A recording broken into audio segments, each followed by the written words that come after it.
Vamos entender então como é que as proteínas são construídas. Esse processo recebe o nome de tradução de proteínas, porque na verdade é uma tradução mesmo.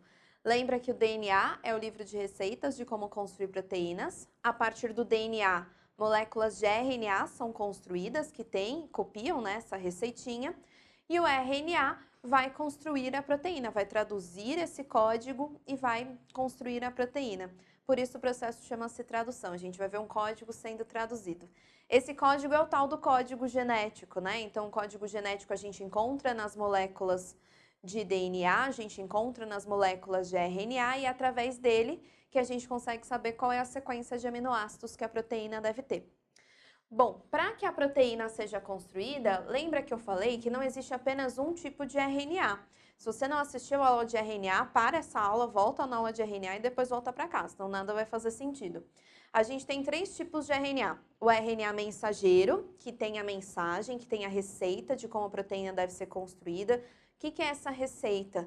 Essa receita é a ordem de aminoácidos que a proteína deve ter. Então, o RNA mensageiro tem essa ordem correta, sabe identificar e sabe quais são os aminoácidos na sequência.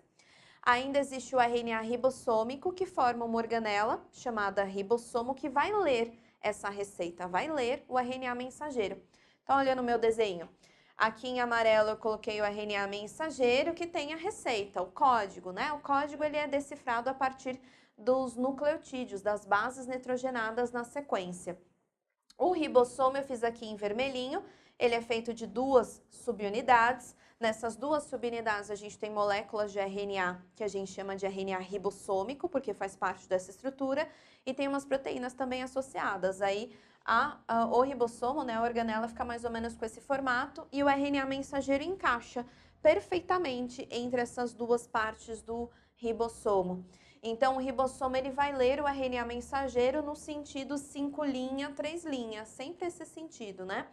Então, o ribossomo consegue identificar essas sequências de nucleotídeos, traduzir esse código e saber quais são os aminoácidos que devem ser ali colocados. O terceiro RNA é o RNA transportador. Assim que o ribossomo entende qual é o código, qual é o aminoácido que tem que ser colocado, o RNA transportador, que já está lá solto na célula, já foi produzido anteriormente, ele tem mais ou menos essa carinha aqui de trevo, ele está segurando o aminoácido. Quando ele estiver segurando o aminoácido que é necessário na sequência, ele chega aqui pertinho, solta esse aminoácido e vai embora. Então, tem vários RNAs transportadores. Todo esse processo aqui você tem que visualizar que acontece no citosol da célula, no meio aquoso, é fora do núcleo. O RNA foi construído dentro do núcleo, mas ele sai do núcleo e fica no citosol para a produção de proteínas acontecer. Bom, o ribossomo, ele vai ler de 1 em 1 códon, que é a trinca de nucleotídeos que a gente tem no RNA mensageiro. Então, códon é a origem da palavra código, né? Então, ele vai ler esses códigos e é sempre uma trinca. Então, por exemplo, aqui na sequência eu tenho a primeira trinca que é AUG.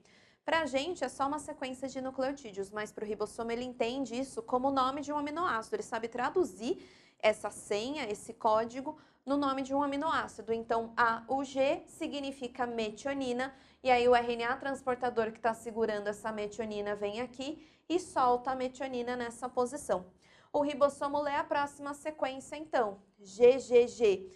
Esse GGG representa o nome de um outro aminoácido que vai ser trazido por outro RNA transportador e vai ser deixado aqui. Aí, quando eu tenho um aminoácido do lado do outro, eles já se ligam, formando aquelas ligações peptídicas, lembra de aula de proteínas, e aí eu já começo a formar a estrutura primária da proteína. E assim vai indo, como se fosse uma maquininha de escrever, o ribossomo vai andando por toda essa sequência do RNA mensageiro. Pode ser só um ribossomo, mas de repente pode já encaixar um outro aqui na frente, já para adiantar uma parte da tradução aqui na frente, para depois juntar só os pedacinhos. O ribossomo vai lendo todos os códigos, né, todos os códons, o transportador vai trazendo todos os aminoácidos correspondentes até chegar numa trinca, até chegar num códon, que é o que a gente chama de códon de parada. No total, a gente tem 64 códons, né? Se eu pensar em todas as combinações de trinca de nucleotídeo aqui do RNA mensageiro, a gente teria A, U, A, G, A, C, A, U, G, A, C, A. A gente tem várias combinações, né? Se você tiver paciência, faz aí todas as combinações, você vai achar 64 combinações diferentes. Dessas 64, a gente tem 3 combinações, 3 códons, 3 trincas de nucleotídeos do RNA mensageiro que não identificam ribossomos, não identificam, perdão, aminoácidos. Quando o ribossomo lê esse códon a gente chama de códon de parada porque é como se ele fosse o ponto final de uma frase. Então, o ribossomo vai adicionando todos os aminoácidos com auxílio do RNA transportador, mas quando ele lê esse códon, ele não entende o nome de nenhum aminoácido, ele entende como se fosse o ponto final da frase.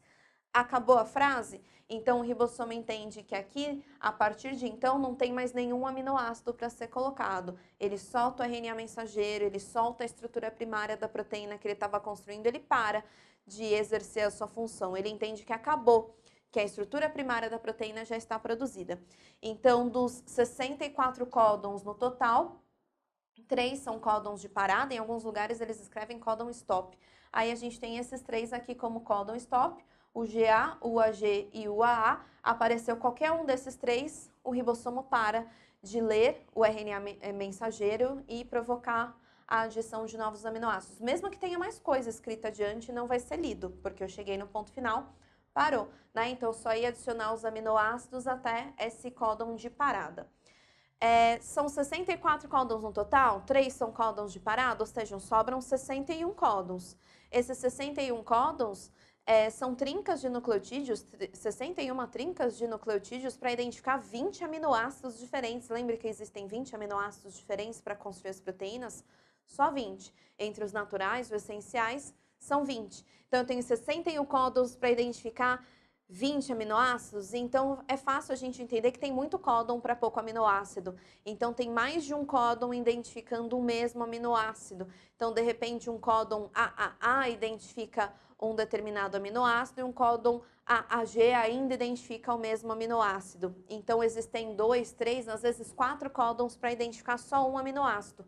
A gente fala, então, que esse código genético, ele é degenerado por causa disso, ele é repetitivo, ele é redundante. O que é interessante, né? Porque se tiver algum erro na transcrição, na duplicação de DNA, alguma coisinha que altere o códon, de repente teve uma mudança no códon, alterei uma base nitrogenada, mas esse novo códon criado ainda tem chance de identificar o mesmo aminoácido, já que o código genético ele é bem repetitivo, então na prática você não teria erro nenhum, eu conseguiria construir a mesma proteína. Um outro ponto de vista, tenho aqui uma sequência de DNA, essa sequência, só representando uma fita, né? Essa sequência foi copiada através do processo de transcrição, então eu tenho aqui um RNA mensageiro que tem a receita de como construir a proteína. E essas trincas são os códons. O ribossomo, junto com o RNA transportador, fazem o trabalho de ler esses códons e adicionar os aminoácidos correspondentes a essas trincas. No RNA mensageiro, a gente chama essas trincas de códon. No DNA, a gente chama essas trincas de cistron. E no RNA transportador, a gente chama essa trinca de anticódon. A ideia de anticódon é que é o inverso do códon. Se aqui está A, U, G, aqui estaria U, A, C. O oposto, o anti. Então, às vezes, eles te dão um RNA mensageiro e te pedem o RNA transportador. Eles podem fazer essas brincadeiras com você pensando nessas sequências. Mas não tem erro.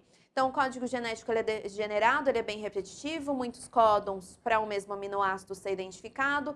Ele é universal, serve para todas as espécies. E a gente tem o RNA ribossômico, lendo o RNA mensageiro, e o transportador trazendo os aminoácidos para montar a sequência da estrutura primária da proteína.